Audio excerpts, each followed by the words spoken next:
Queridos, nós dizemos agora, Pai,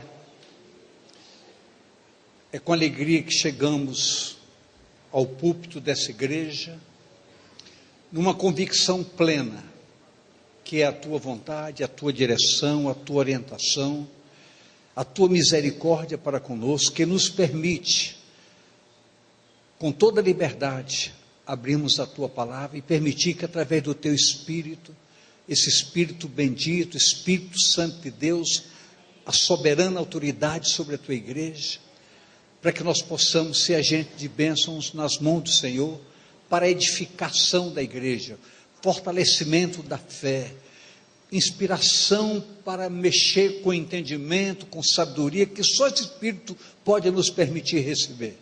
Mas a obra é Tua, estamos aqui para honra, glória, louvor e exaltação do Teu nome santo. Queremos ser instrumento em Tuas mãos. Sem Ti nada podemos fazer. E é com alegria, Pai, com alegria mesmo, que nos colocamos diante da Tua presença, para que Tu nos abençoe, para que sejamos instrumentos, para abençoarmos a Tua igreja nesta noite, fortalecendo-a de maneira maravilhosa, debaixo da Tua graça, proteção, bondade e a Tua direção objetiva. Todos sejam abençoados, com maravilha nesta noite ainda. Em nome do Senhor Jesus. Uma das coisas que a palavra fala é um compromisso de responsabilidade para com todos nós, quando a palavra diz que nós precisamos desenvolver a nossa salvação com temor e tremor. Para que possamos ter aquilo que Deus quer, que sejamos adoradores, para que possamos ter uma adoração livre e podermos estar em plena liberdade na presença do Senhor, para usufruirmos da sua intimidade, é preciso que muitas coisas, muitos padrões referenciais se estabeleçam na estrutura de todo o nosso caminhar. Vamos começar historicamente alguma coisa para chegarmos a um momento hoje precioso. O livro de Êxodo, capítulo 25, versos 1, 2 e 8, diz o seguinte: Então falou o Senhor a Moisés, dizendo: Fala aos filhos de Israel que me tragam uma oferta alçada. De todo homem cujo coração se mover voluntariamente, dele tomareis a minha oferta alçada. E me farão um santuário, e habitarei no meio deles. E me farão um santuário, para que eu possa habitar no meio dele. Vamos olhar um pouquinho para hoje. Nós precisamos ser o quê? Santuário da presença do Senhor. Mas escute, o verso 9 do capítulo 25 de Êxodo diz: Conforme tudo o que eu te mostrar, para modelo do tabernáculo e para modelo de todos os seus móveis, assim mesmo o fareis. Então observe, há um modelo especial ditado por Deus, com padrões referenciais, para que tudo que Ele mandasse fazer, se fizesse, para que pudesse haver esse tabernáculo nas condições que Deus deseja. Trazendo para hoje, há coisas que regem princípios fundamentais de vida para todos nós como igreja, para que nós possamos estar nos padrões referenciais que nos permitam essa condição de sermos tabernáculo da presença do Senhor. Então, complementando algumas coisas básicas, primeiro, o verso 10, também farão uma arca de madeira de cetim, aí terá seu comprimento, sua largura, etc, etc, etc. 2, verso 17, também farás um propiciatório de ouro puro, e o seu comprimento será assim, assim, assim, assim. 3, verso 23. Também farás uma mesa de madeira de cetim, e o seu comprimento será assim, assim, assim, assim. 4, verso 31. Também farás um castiçal de ouro puro, de ouro batido se fará este castiçal, e o seu pé, e as suas canas, e as suas copas, as suas maçãs, as suas flores, serão do mesmo. 5, Êxodo 26, 1. E o tabernáculo farás de 10 cortinas de linho tecido, pano azul, púrpura, carmesim, com querubins, os farás de obra esmeralda. Então, o que nós estamos observando é que Deus ditou as normas objetivas para que se confeccionasse um tabernáculo à altura da sua presença, para que o povo pudesse tê-lo para adorá-lo devidamente. Escute, assim se fez tudo dentro dos parâmetros estabelecidos pelo próprio Deus. Agora digo, igreja do Senhor Jesus. Tudo isso se faz como referência e fundamentos para todos nós. Deus não aceita padrões diferentes do que se estabelece na sua palavra. Eu posso ouvir amém? Amém. Você pode olhar para a pessoa do lado e dizer: você está ouvindo? Nossa vida, como servos de Deus, tem parâmetros específicos. Então, Êxodo 26, 31 e 33. Depois farás um véu de pano azul e púrpura, e carmesim e linho fino, torcido, com querubins de obra-prima se fará, olha lá, de maneira correta. E o verso 33. Pendurarás o véu debaixo dos colchetes, e meterás a arca do testemunho ali dentro do véu, e este véu vos fará separação entre o santuário e o lugar santíssimo. Êxodo 27, 9. Farás também o pátio do tabernáculo ao lado do meio-dia, para o sul. O pátio terá cortinas de linho fino torcido e comprimento, cada lado será de 100 côvados.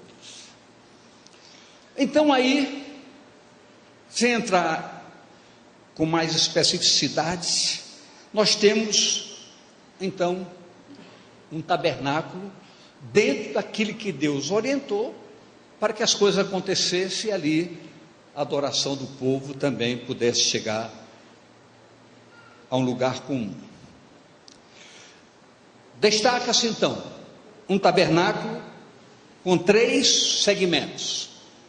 O primeiro, chamado átrio. O segundo, chamado santo lugar. E o terceiro, santo dos santos. 3 segmentos. Gravem bem isso, porque isso é extremamente importante. No átrio, diz a palavra, que confirmaremos logo depois, um altar de bronze, onde todos tinham acesso. Todos. No santo lugar, candelabro, a mesa, os pães da proposição, onde só os sacerdotes tinham acesso. No Santo dos Santos estavam o incensário de ouro, a arca da aliança, e aí só o sumo sacerdote tinha acesso. Onde você vê isso? Hebreus 9, que é uma repetição de fatos da antiga dispensação, de 1 a 5, que mostra exatamente isso. Ora, também o primeiro tinha ordenanças de culto divino e um santuário terrestre. Um santuário terrestre. Porque um tabernáculo já estava preparado, O primeiro em que havia o candeeiro e a mesa e os pães da proposição, ao que se chama o santuário. Mas depois do segundo véu estava o tabernáculo, que se chama o Santo dos Santos, que tinha incensário de ouro, arca do concerto, cobertura, etc, etc, etc, etc. Bem, então você, até o verso 5, assim. E sobre a arca, os querubins da glória, que faziam sombra no propiciatório, das quais coisas não falaremos agora particularmente.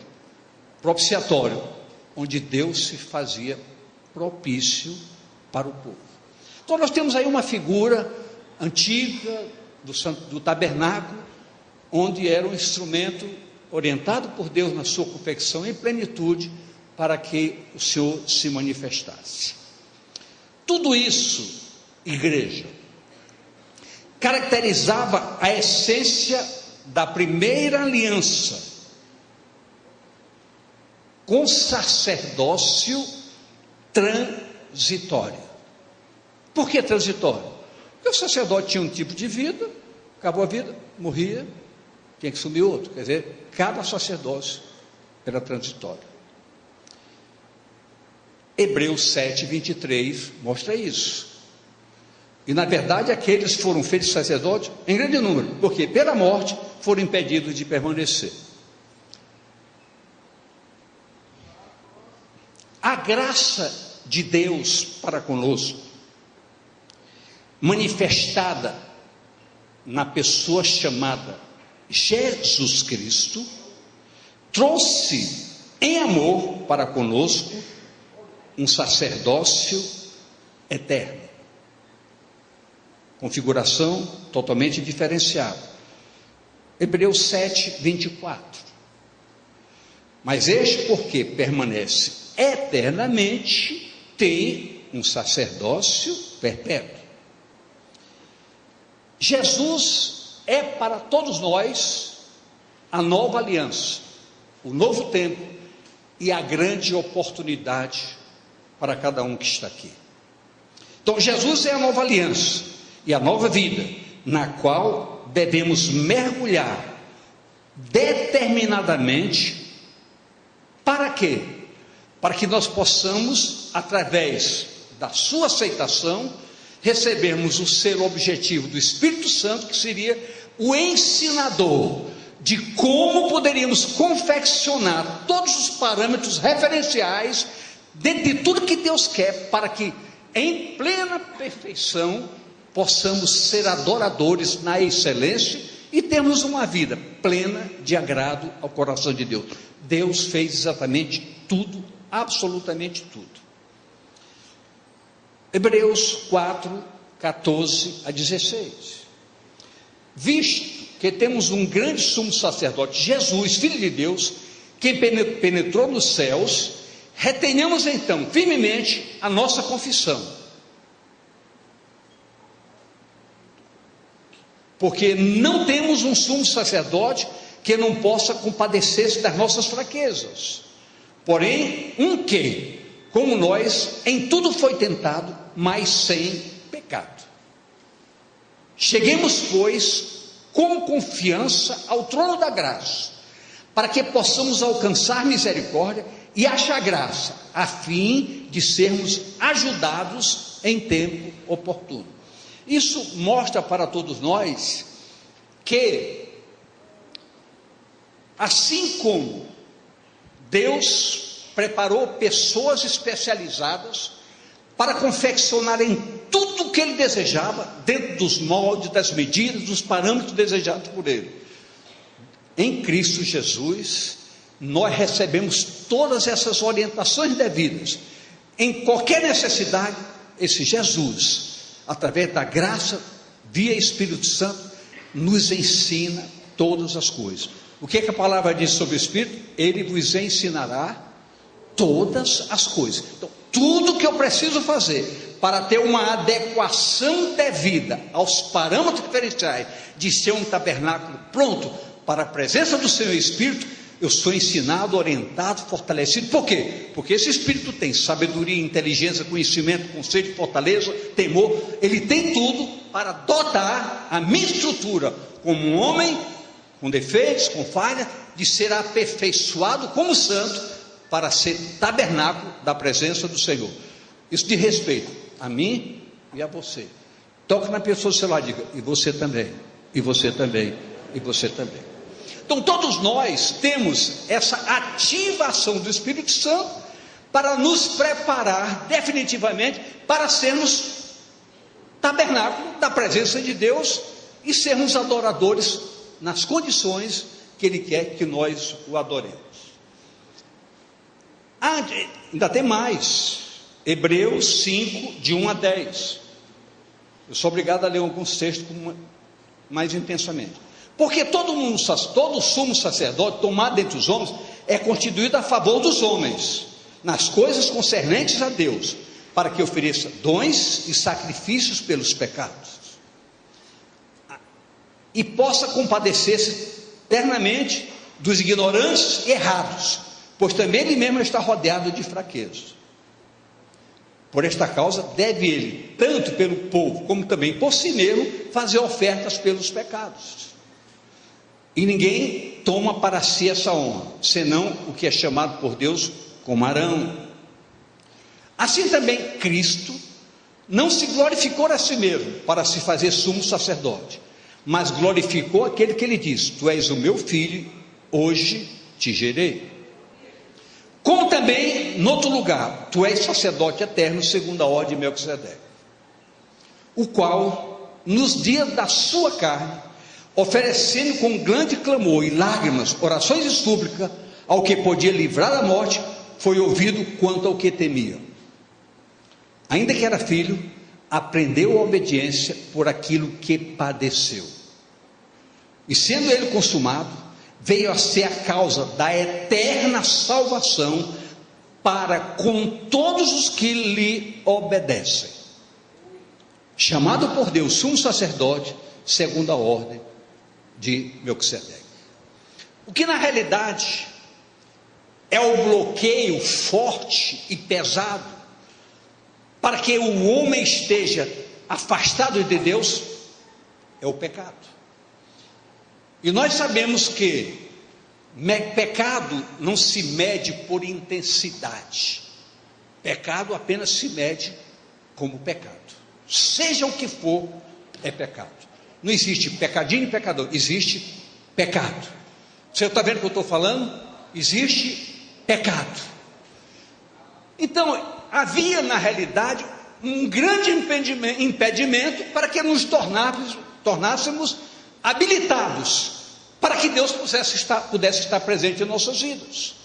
Mas veio Jesus, qualificado como aquele que tira o pecado do mundo, na cruz do Calvário, pagou o preço dos nossos pecados, nos limpou de toda imundícia, nos lavou com seu sangue, e diz: agora vocês têm tudo em mãos, para começarem a construir um verdadeiro tabernáculo da presença de Deus. Eu olho para você, eu olho para mim nesta noite e digo: não há tamanho de pecado que possa impedir que sua vida seja transformada, desde que, com sinceridade, você diga: eu recebo a Jesus na minha vida, para que Ele seja Salvador e Senhor da minha vida, para que eu possa ser realmente esse tabernáculo que Deus quer que eu seja, para que Ele possa estar presente em mim e eu possa com liberdade ser o adorador que Ele deseja que eu seja. Então olhe para a pessoa do seu lado. Nada pode impedir que você se torne tabernáculo da presença do Senhor, desde que você se determine em aceitar essa verdade e permitir que o Espírito Santo lhe ensine todas as coisas para você se adequar a essa condição primordial de ser um homem de Deus e uma mulher de Deus. Está entendendo o que eu estou falando? Bom, a antiga aliança era profeticamente uma figura do que havia de vir. Então tudo isso que a gente estuda, observa, para quê? É o zelo de Deus confeccionando as coisas devidamente para chegar ao ponto crucial, o objetivo chamado redenção do homem. Hebreus 8, 4 a 6. Acompanhe comigo. Ora, se ele estivesse na terra, naquele tempo, nem tampouco sacerdote seria, havendo ainda sacerdote que oferece dons segundo a lei, os quais servem de exemplar e sombra das coisas celestiais, como Moisés divinamente foi avisado, estando já para acabar o tabernáculo, porque foi dito: olha, faze tudo conforme o modelo que no monte se te mostrou. Mas agora alcançou ele mistério tanto mais excelente, quanto é mediador de um melhor concerto, que está confirmado em melhores promessas. Então Moisés foi instruído para fazer tudo desde o modelo. A graça veio para conosco, para que todos nós fôssemos modelos especiais, confeccionados pela graça, para que o Espírito Santo possa estar presente em nossas vidas. Hebreus 9:1. Ora, também o primeiro tinha ordenanças de culto divino e um santuário terrestre, o primeiro. E claramente, Hebreus 9, 11 a 14. Não se preocupe com textos, porque eu vou dar muito texto. Está tudo gravando. Se você desejar, é só pedir que você recebe. Mas vindo Cristo, o sumo sacerdote dos bens futuros, por um maior e mais perfeito tabernáculo, não feito por mãos, isto é, não desta criação, nem por sangue de bodes, de bezerros, mas pelo seu próprio sangue, entrou uma vez no santuário, havendo efetuado uma eterna redenção. Por quê? Se o sangue de touros e bodes e a cinza de uma novilha, espargida sobre os imundos, os santificam, quanto mais a purificação da carne, quanto mais o sangue, volte ao 3 anterior, o 13, quanto à purificação da carne. Agora, quanto mais o sangue de Cristo, pelo Espírito Eterno, se ofereceu a si mesmo imaculado a Deus, purificará a vossa consciência das obras mortas, para servirdes ao Deus vivo. Ninguém pode servir a Deus com uma carga pecaminosa sobre os seus ombros. Então a graça permitiu que esse sacrifício, não mais como no antigo, através de sangue de animais, para fazer purificação pelo pecado. Desde Jesus entregou-se a si mesmo e derramou o seu próprio sangue para nos lavar de toda imundícia e construir para si um povo seu, zeloso de boas obras. Destaca-se algo interessante. Diz que no tabernáculo havia um véu que separava segmentos. Êxodo 26, 31 e 33. Depois farás um véu de pano azul e púrpura e carmesim e linho fino, torcido com querubins e obra-prima se fará. Pendurarás o véu debaixo dos colchetes, meterás a arca do testemunho ali dentro do véu, e este véu fará separação entre o santuário e o lugar santíssimo. Pendurarás o véu debaixo dos colchetes e meterás a arca do testemunho ali dentro do véu. E este véu vos fará separação entre o santuário e o lugar santíssimo. Escute, havia cada segmento com as suas especificidades, como já dissemos. Quem entrava no átrio?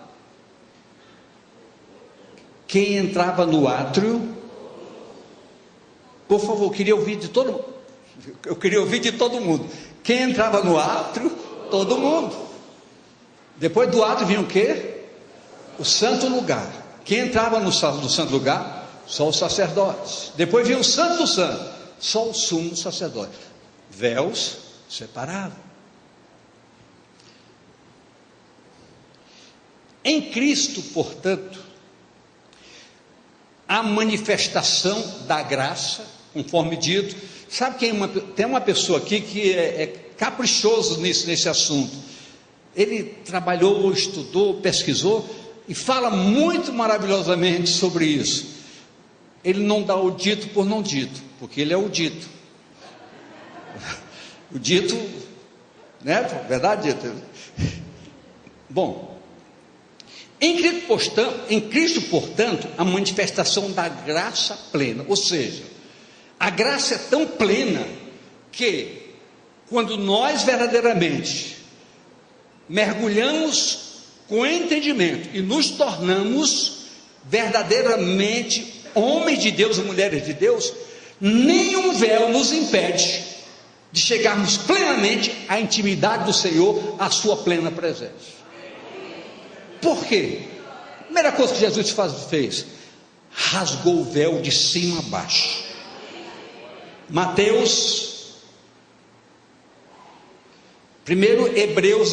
Hebreus 10, 19 e 20, que diz: tendo, pois, irmão, ousadia para entrar ao santuário, pelo sangue de Jesus, tenha ousadia. Por quê? Pelo novo e vivo caminho que Ele nos consagrou, pelo véu, isto é, pela sua carne. Aí nós vamos lá para Mateus 27, 50 e 51. E Jesus, clamando outra vez com grande voz, entregou o seu espírito. E eis que o véu do templo se rasgou em dois, de alto a baixo, e tremeu a terra, e fenderam-se as pedras. Todos os impedimentos foram tirados na ação plena da graça de Deus em Cristo Jesus. Mas preste atenção em algo. Logo, a ação redentora em Cristo Jesus, o Messias, rasga em plenitude o véu da separação, nos abrindo um novo e vivo caminho, o acesso à real presença de Deus em plenitude para todos nós. Quando nós falamos aqui, busque a presença do Senhor, se humilhe na sua presença, se deite na sua presença, você ouvirá a sua voz, sentirá a sua... Isso é verdade. Por quê? Porque não há mais impedimento. Jesus destruiu todas as barreiras e nos deu acesso, um livre acesso, para que possamos manter relacionamento com Deus. Tem muita gente que lá diz: é que Deus fala nada. Quando a gente diz Deus falou comigo, tem gente que duvida, aposta. Deus fala, porque o véu se abriu e Deus fala, Deus mostra, Deus age, Deus permite comunhão com a sua presença. Isso é verdade. É preciso que a gente comece a penetrar profundamente naquilo que se chama palavra. É a palavra que nos leva a tudo isso.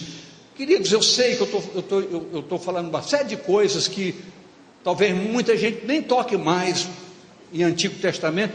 Pelo contrário, querido, quanto mais a gente mergulha, mais a gente se assenhoria de que como Deus age, como Deus quer que seja a sua igreja, principalmente nesse tempo chamado do fim, onde não há mais lugar para brincadeira, não há mais lugar para descaso, não há mais lugar para pessoas, aparece quando bem tem, não há mais lugar para isso.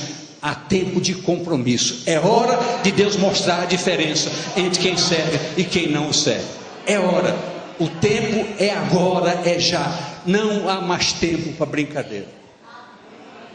Eu posso ouvir amém? Amém. Mas escute. Na caracterização do santuário ou tabernáculo, na primeira aliança, haviam 3 portas.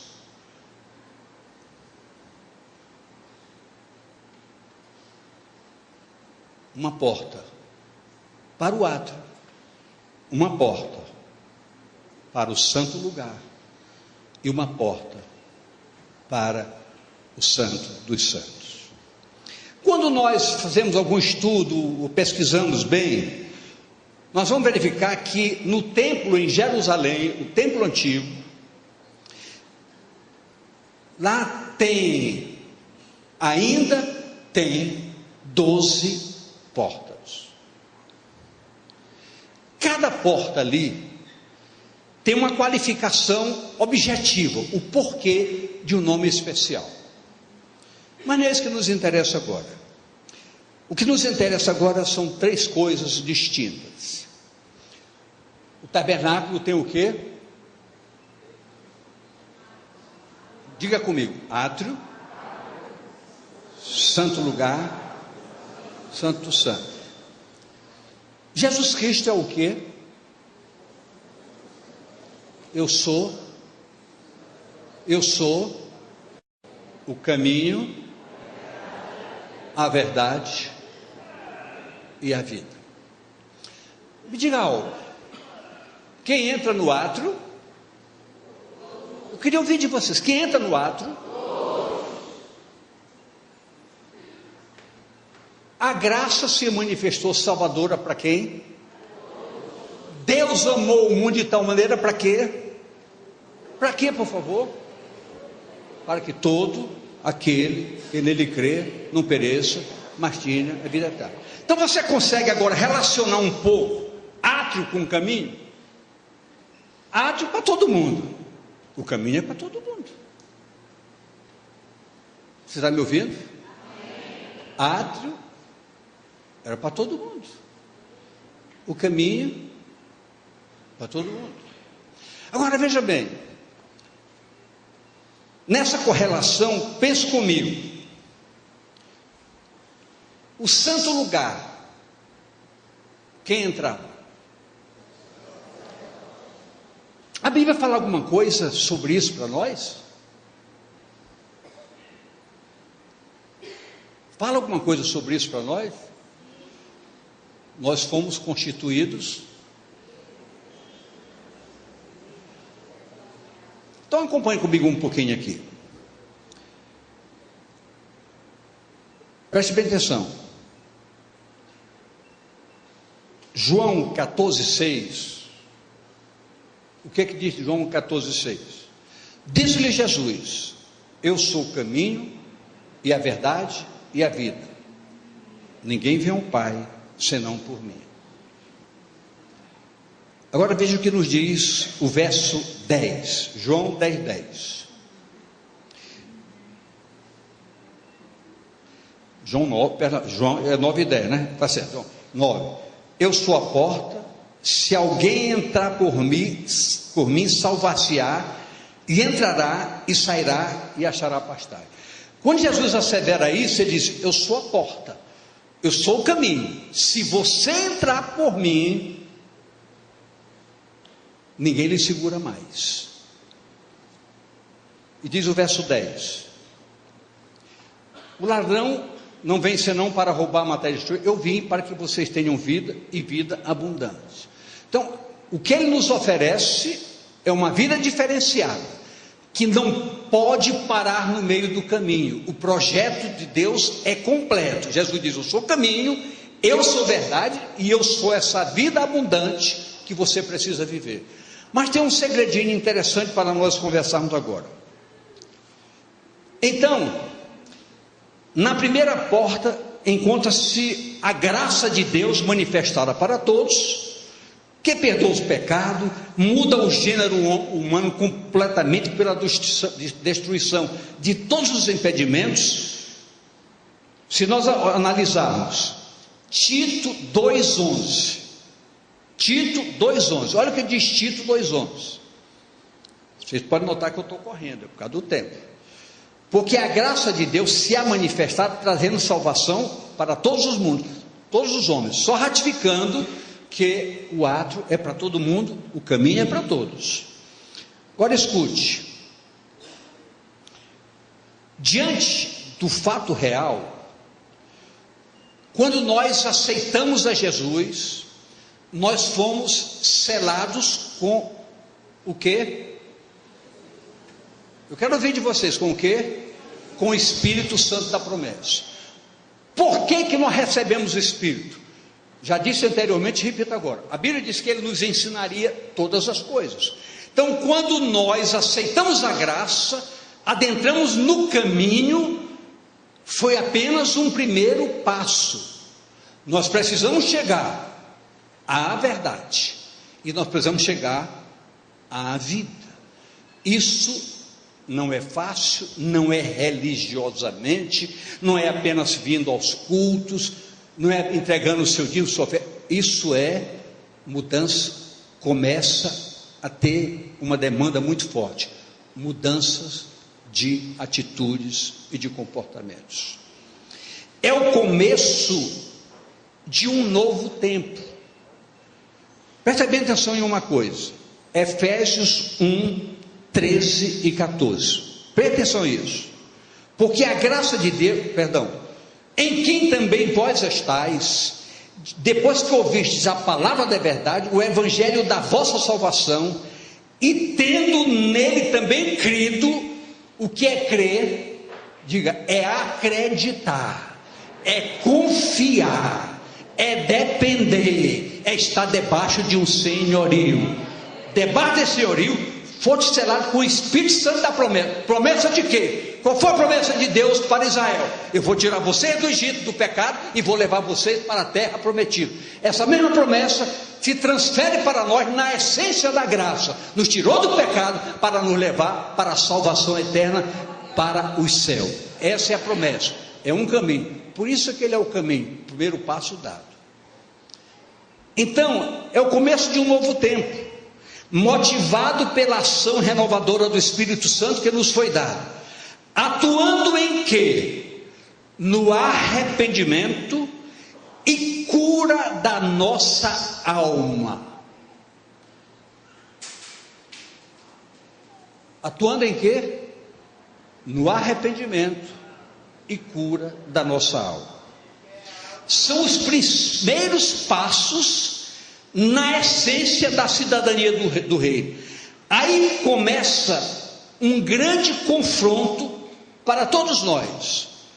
Estamos no ato, estamos no caminho, no novo caminho. Contudo, o véu da verdade ainda precisa ser aberto para todos nós. Não basta levantar o braço. Eu quero Jesus. Tem que levantar a vida como um todo. Não é só um braço. Eu não posso estar no caminho vivendo a mesma vida que eu vivia no passado. Eu não posso estar no caminho querendo chegar na verdade com hipocrisia, com adultérios, com mentiras, com vícios, com misérias. Não posso. O tabernáculo é lugar de adoradores verdadeiros, em plenitude. Então eu tenho que entender hoje, o tempo do fim se aproxima. Então eu tenho que entender que para que eu viva uma vida de verdade, eu preciso tão somente sair do caminho e mudar de rota. Eu preciso de arrependimento sincero e verdadeiro. Eu preciso de tomada de posição. Eu preciso que há uma identidade definida na minha vida. Esse é o grande desafio. Porque estar no caminho pode me trazer para um culto, pode me fazer sensibilizar para entregar meu dízimo e minha oferta. Queridos, estar aqui não significa estar salvo. A verdadeira igreja será sacada de dentro da igreja. Um povo diferente, um povo transformado. E a Bíblia é tão simples que ela diz: quer saber de uma coisa? Você que mentia, não minta mais. Você que roubava, não roube mais. Deus quer que nós demos um passo seguro do caminho para uma vida verdadeira em Cristo. Diga à pessoa do seu lado: você precisa de uma vida verdadeira em Cristo Jesus.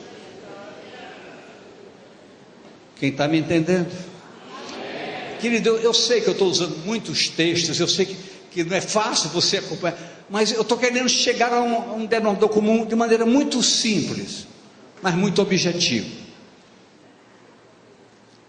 Uma pergunta para todos vocês: você já saiu do caminho? Já chegou na verdade?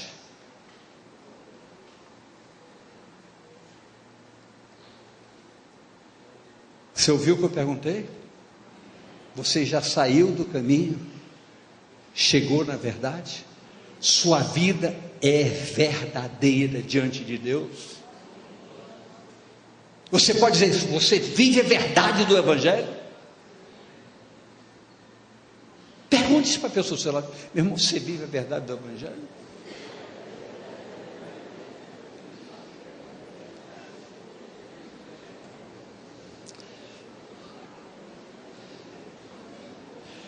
Você sabe o que a palavra diz? Que os verdadeiros adoradores em Davi adoram em quê? Em espírito e em verdade. Por que a Bíblia diz isso? O verdadeiro adorador adora em espírito e em verdade. Não sei o que a Bíblia faz categoricamente.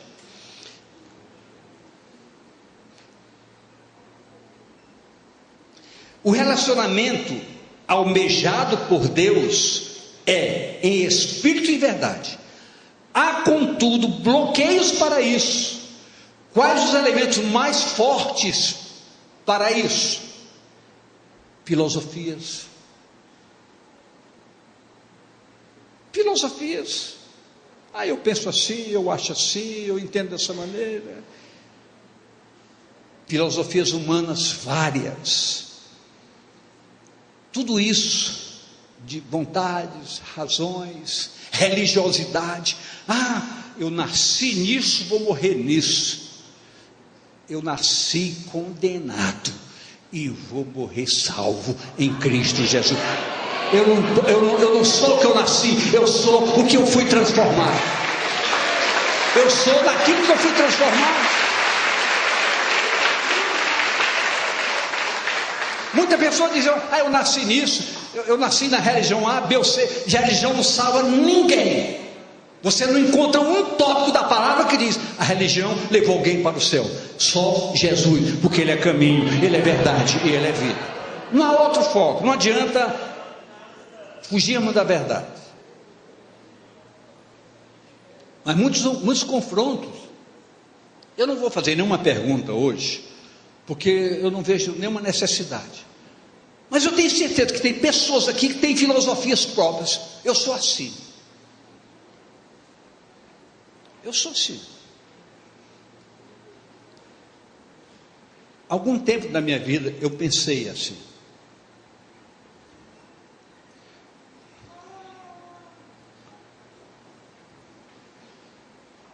Filosofias, posicionamentos, companheirismos, ideias, alguns ensinos históricos, influências de terceiros, dificultam o relacionamento, tanto horizontal como vertical.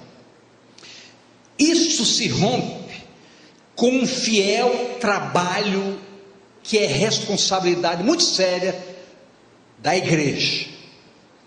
Através de quê? E nós trabalhamos com seriedade em quê? Com esse propósito: púlpito, células, discipulados, treinamentos. Oferecemos todos os treinamentos. Vocês ouviram há poucos instantes, chamando as mulheres, todas as irmãs, para um trabalho especial na próxima semana. Gente, tudo isso se faz com um propósito. Tem não sei quantos projetos, programas para a família, treinamento na área financeira, pais para filhos. Como é? Trabalho homem ao máximo e mulheres ao mínimo.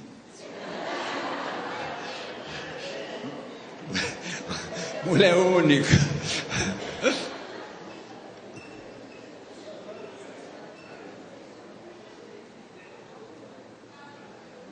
Que foi? Gente, nós nos preocupamos com tudo. Não tem o casal 20? Tem um casal sexual aqui, ó. Davi e Breno, um casal sexual. Tem tudo sobre sexualidade, eles entendem.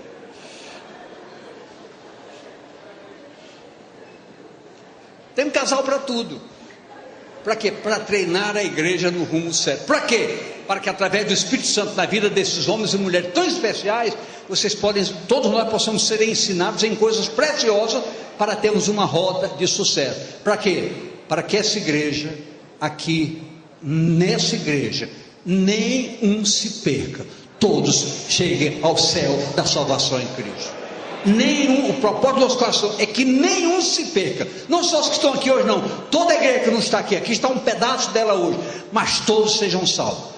Isso precisa o quê? Sair do caminho e chegar à verdade. Mas não é só isso, não.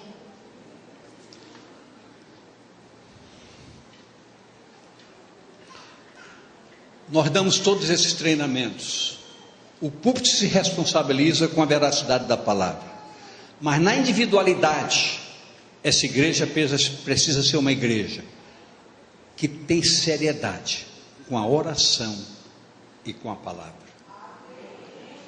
O dia que você começar a exercitar, levantar mais cedo, ter seu momento de oração, você vai ver as coisas começarem a romper na sua vida.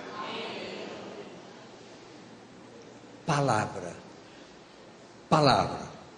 Quem está no projeto de leitura da Bíblia em 2016 aqui?